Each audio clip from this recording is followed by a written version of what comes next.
It's hot here in Southeast Texas. It's the middle of August, the hottest, usually the most hottest part, that's good English, the hottest part of the year.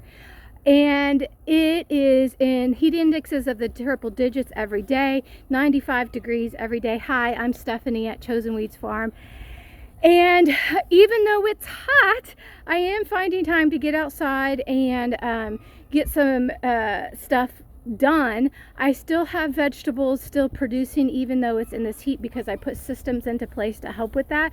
But even with this heat, as I'm prepping beds and things like that, it's super dry. We haven't had any rain in a while, and the rain that we did have was very minimal, spotty. Some areas of this area would get rain and we haven't, and it's just really hot. And hey guys, I hear it's difficult growing here, but anywhere you grow, you're going to have its challenges. That's just the way it is.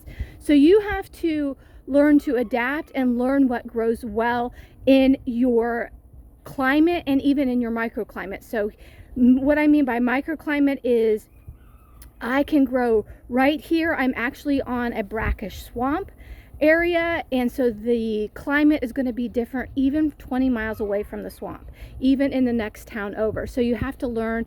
A lot of people come and say, oh, you grow this so well here, but it won't grow where I grow. I have a hard time growing blueberries here, but I can go 20 miles down the road and there's a great blueberry farm.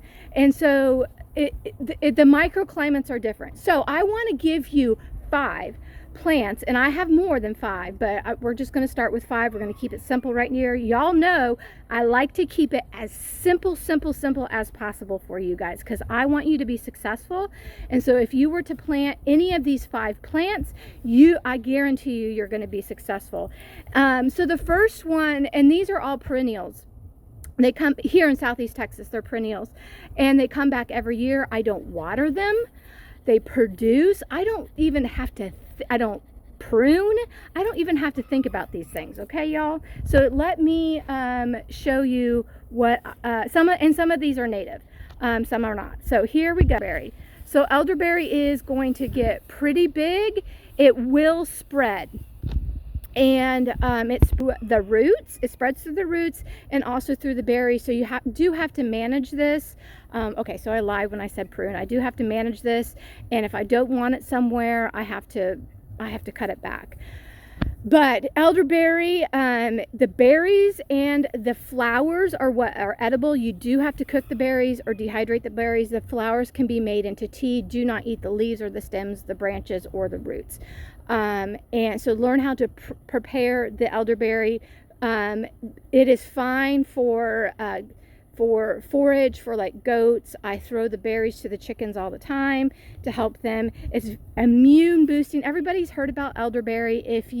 In our area, the person I know for elderberry syrup is Total Wellness, Portia. You can contact her if you want syrup. So you can make syrups, jams, gummies, anything like that. The next one, beautyberry. So elderberry is a native. Beautyberry is a native as well. So now the beautyberries are coming on. Thing about beautyberry, the berries themselves are edible. They don't have a lot. Once they're they can be white or purple. Once they're purple and ripe like this, they are edible. They don't really have a lot of taste, but people make jams and syrups and teas. What else do they make? Really, you could eat them raw if you wanted to. They just don't have a lot of taste. The leaves are what's really cool. So the leaves are an insect repellent. So you could crush up the leaves and like wipe them over there. You could make a tincture. They have they're better than DEET. So that's what's really cool about beautyberry. So that's number 2. This is a big bell pepper basil, not native. It is a basil. It smells like bell pepper. So if you have any sauces, salads, things like that, you want to put bell peppers in, you could use this. Chop it up and put it in your sauces and your salads and things like that. It gets a really nice purple flower in the fall. The bees love it. super like I don't do anything like, and this one it looks sad right now because it's so hot. I don't water it. I've never watered this thing. It will and I've found babies all over all over the yard. Anyway, and it will die back to, after about 38 degrees. It dies back, and it's come back every single year. I haven't had to repot it or anything like that. Unlike and it's coming back from the rootstock. It's not coming back from seed. Unlike like sweet basils and things like that, those will die back in the fall, and they will just reseed themselves and come back. This comes back from the rootstock, which is very hardy. I love it. It's a beautiful plant, this beautiful bush. I actually did not plant that there. It arrived there by itself. It got this big, and I love it, and I've never moved it. So let us visit. I just probably made you dizzy. Let us visit the next plant I want to talk about. Is, hopefully you can see with, this is well, there's two plants here. This is Malabar spinach. It's not actually a spinach, so that's Malabar spinach. And then over here is loofah, and let me show you a loofah fruit. This is a loofah fruit amongst the Malabar spinach. So let me get out of the sun, and we'll talk about those two.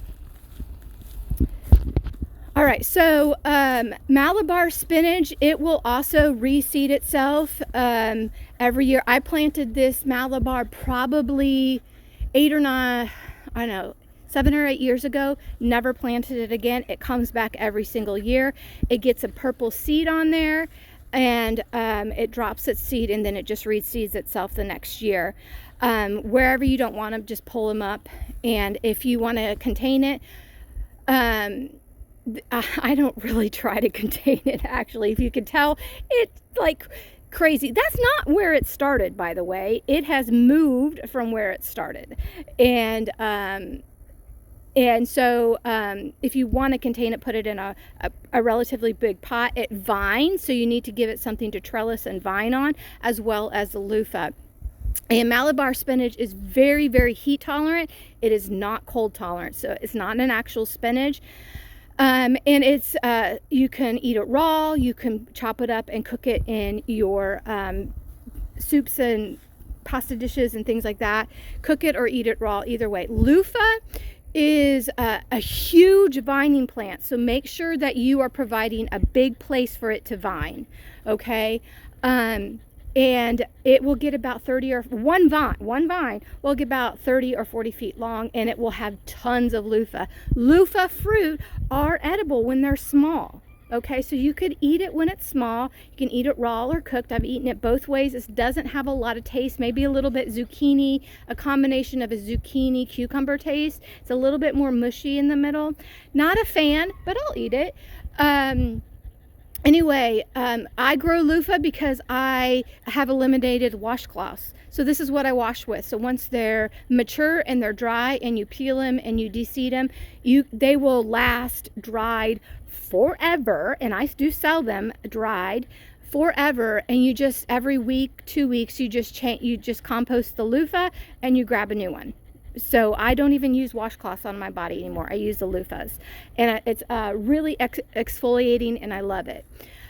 So let's see, we're at elderberry, beautyberry, bell pepper, basil, moringa, and loofah. So that's 5, and I actually have a lot more really heat tolerant, drought tolerant plants that are all edible or medicinal that I have here that I don't have to worry about. They come back every single year. I'm not too concerned if they spread.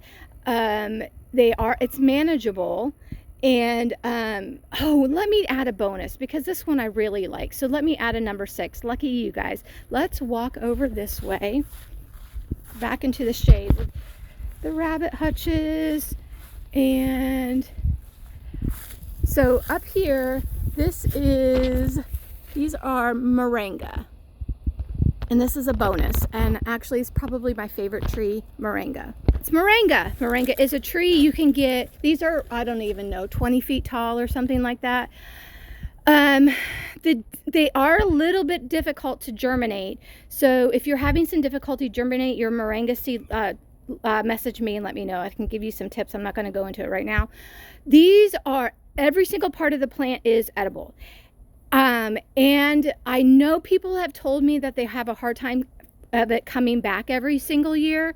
I've never had an issue. Even when we've had cold snaps, these die back to the ground. They come back from the rootstock, and they actually come back double, triple in the number of stems that they put up. But they are not cold tolerant. So once it hits a freezing point, they're going to be cold tolerant till about 35. And then once it hits freezing, they are going to die back. These can be foraged. You can buy moringa powder. It's very expensive on Amazon or your health food store. Highly, highly nutritious. Eat it raw, eat it cooked. The flowers are edible, the branches are edible, and they make a very long seed pod that looks like asparagus. And an immature seed pod is edible. I've never eaten one. Whenever I had seed pods, I let them dry out so that I have seeds. If I do get seeds this year, I'll have some seeds available, and I'll start some more moringa next year. I do have one dwarf moringa available right now, and that could be put in a pot. That gets about 10 feet tall. So the moringas I have are 20 feet tall plus, but you can prune them, use them as forage for the animals, eat them yourself, and they'll just keep regenerating more branches. When I had the goats, I would prune them and throw them to the goats. They loved them. I feed them to the chicken. I feed them to the rabbits. It's high in protein, lots of vitamins and minerals, highly, highly nutritious, and it's so well adapted to heat and drought and stuff. They use it in countries where that's a problem. So anyway, I would really recommend getting some moringa trees. I don't water them. I don't do anything with them, y'all. So these are 6 things that are going to provide you with some food, some medicinal, that's easy for me to see, purposes, and that are super, super easy, simple to grow. I do have them. I don't have any. I do have bell pepper basil available right now, and another one that we didn't go over called root beer plant available right now, but I don't have anything else available. That will be available in the spring. All right, so I hope that was helpful for you. I know that was a little long, but if you have any questions, comment me, make a comment, ask a question, or message me, and I would be glad to help. All right, till next time, I'll talk to you later. Bye.